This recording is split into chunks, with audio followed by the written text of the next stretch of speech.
Right, so today I got to start out by talking about this tweet from Maxime Bernier, and he links to a graph here titled Daily Deaths in Canada since June, and then they have BC, Alberta, Ontario, Quebec, and Canada.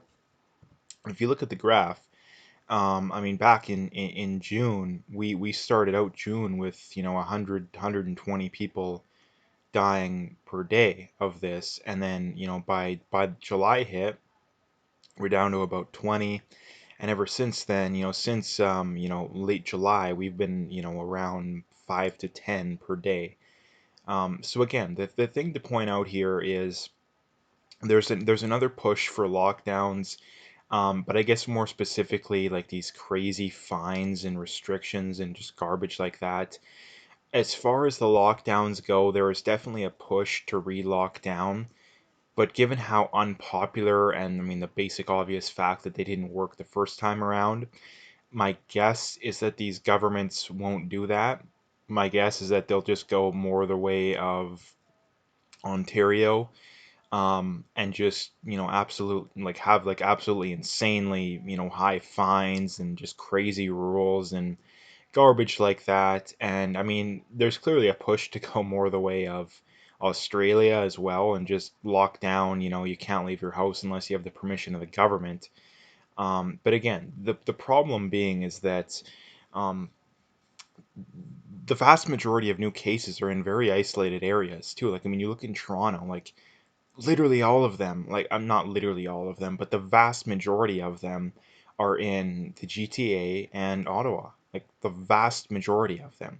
So when it comes to these policies, if you're going to have these lockdowns, or sorry, and even these policies, why in the world does a rural small town have to abide by the same rules as the big cities? It doesn't make any sense. And for the simple reason that there's way less cases there, not to mention too, even if there's an outbreak in a small town, it's a lot easier to get a handle on it, right? Because people are a lot more spread out. They're already more isolated, which is exactly why it never gets to that point in the first place, right?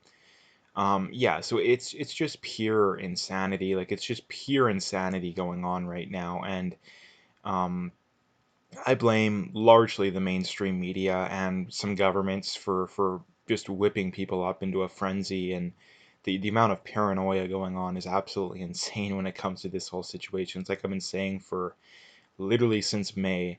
Yeah, like everybody aside from people who are at risk or very elderly should be completely back to normal.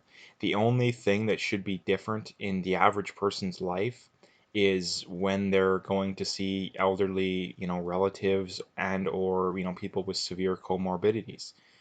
And again, that's a pretty small percent of the population too. I mean, here's the other thing too, like if you're in your 30s or 40s or 50s and you have severe underlying health conditions that are lifestyle related, which again, most of them are, um, you don't deserve a lot of sympathy for the simple reason that just because you decided to smoke or eat unhealthy or whatever it is, you don't have the right to mess with other people's lives because you made bad decisions, right? So that's another thing to point out too. And people, that's what people say with the whole mask stuff is, oh, you have the duty to, it's for the common good or whatever garbage they say. Well, okay, well, it would be for the common good also to make these incredibly unhealthy people pay for their own health care. Are we going to do that? No, it's only when socialism is threatened that we need to cut people off, right? So again, it's just pure insanity that's going on. And not to mention too, like in Canada, we have thousands of people who die in the average day to begin with, and we have 5 to 10 of them dying of like imagine if I took another cause, like I don't even know what a comparable one would be off the top of my head. I mean, cancer and heart disease would be way higher than either of these. um Hell, even car accidents probably would be pretty comparable. But if I set a policy, yeah, we're going to cut all speed limits in half, and we're going to require everybody to wear a hockey helmet or a football helmet while they're driving, like, would people consider that to be acceptable? Like, no. And not to mention, too, that's the same argument they make with the whole mask thing, which doesn't make any sense. It's completely retarded. But they say, oh, well, no one complains about the government saying you have to wear pants. Well, no one, for starters, no one is, I mean, next to no one is not wanting to wear pants. And number two, wearing pants doesn't affect one's ability to breathe or just be healthy in general, because again, we know that wearing a mask for many people has negative, health effects. And again, they'll debate this and claim that it's not true. But number one, the evidence doesn't point to that. Number two, we have so many anecdotal cases that it's almost laughable to suggest otherwise. So anyway, that's the first thing I wanted to bring up. The next thing I wanted to bring up is from Millhouse Van Houten here on Twitter, and they say close down everything and hide at home until the um, just disappears or we have a vaccine. I admit I believed it to be true in March, but who in the right mind would believe this now? Why are we still having this conversation? Now, when it came to me, I kind of supported it, but I didn't realize it would get this bad. Like, if you'd have told me at the time that it would have gotten this bad, I wouldn't have supported it. I assumed that people, again, this is the one thing that I was completely wrong about when it came to this whole situation. I've been right about pretty much everything else, in that I assumed people would be civil, people would be realistic, and people would actually, be civil and realistic. But no, that's not the case. People are about as uncivil and unrealistic as humanly possible, right?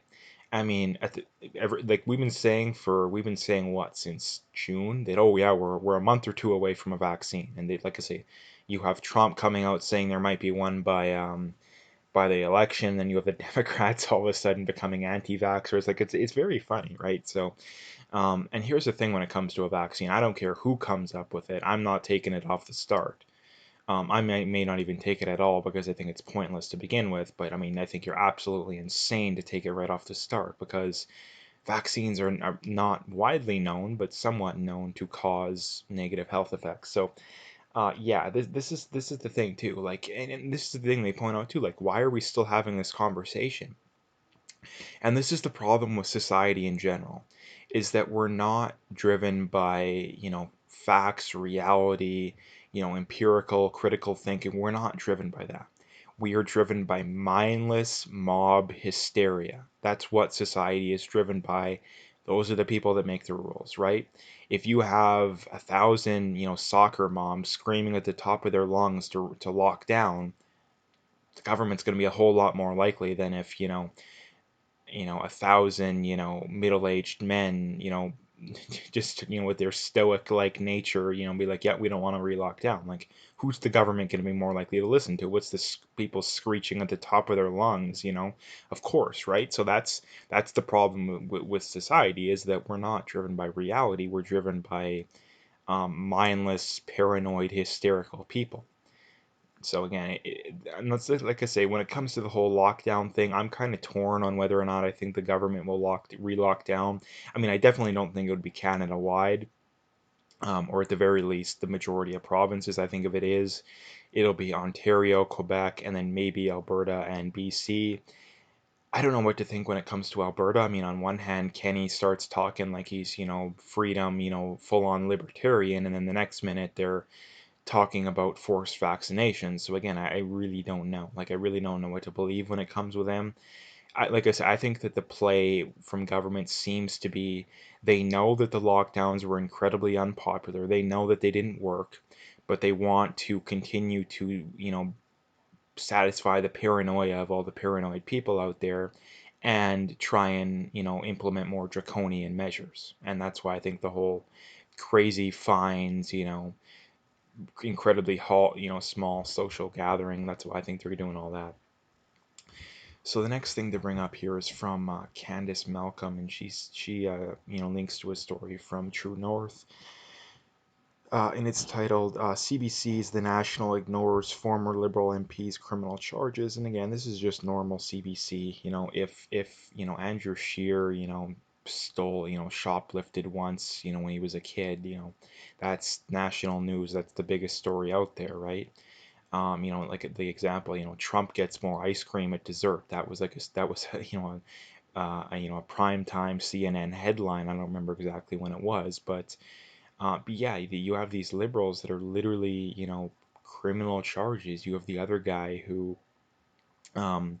the other guy who assaulted, who was his ex-girlfriend. I don't know exactly who it was, but he, stalked them, assaulted them. Like it, no, mainstream media doesn't care. But if something happens on the, and this is the thing too, I really don't care what people's sides are. Like I'm not big on either side. I just can't stand the left because there's such a massive double standard that benefits the left, right? Like that's the main reason why I can't stand it. So anyway, yeah, it's just it's very insane, I guess, to say the least. And this is from Mark Friesen, and he responds to a Rebel News headline saying, "Exclusive: Trudeau plan to use military to monitor tweets critical of the pandemic response." And Mark Friesen says, "Stasi right here in Canada, but hey, we're just right-wing conspiracy nut jobs, right?" I mean, this is the thing that the left would bring up. Oh, it's the Rebel News; they can't be trusted. Well, I really don't care. The reason that I kind of lean towards this being true is that this has happened in a lot of other countries, and I find it very hard to believe the government isn't already monitoring tweets and social media for stuff that's going against the narrative. Like I find that very hard to believe. So I think it's rather obvious they're doing this kind of stuff. Now, to what extent, I think that's where the debate is. But saying that the rebel is completely wrong when it comes to this, I think is just complete BS. I think they're clearly doing this. The idea is, or sorry, the debate is just to what extent are they doing it, and just how draconian do they plan on being. So anyway, that's what I wanted to bring up today. If you liked the video, make sure you hit that like and subscribe. If you haven't already, make sure you follow me on Twitter especially, but also BitChute and Parler. All those links are in the description, so you can find them all there.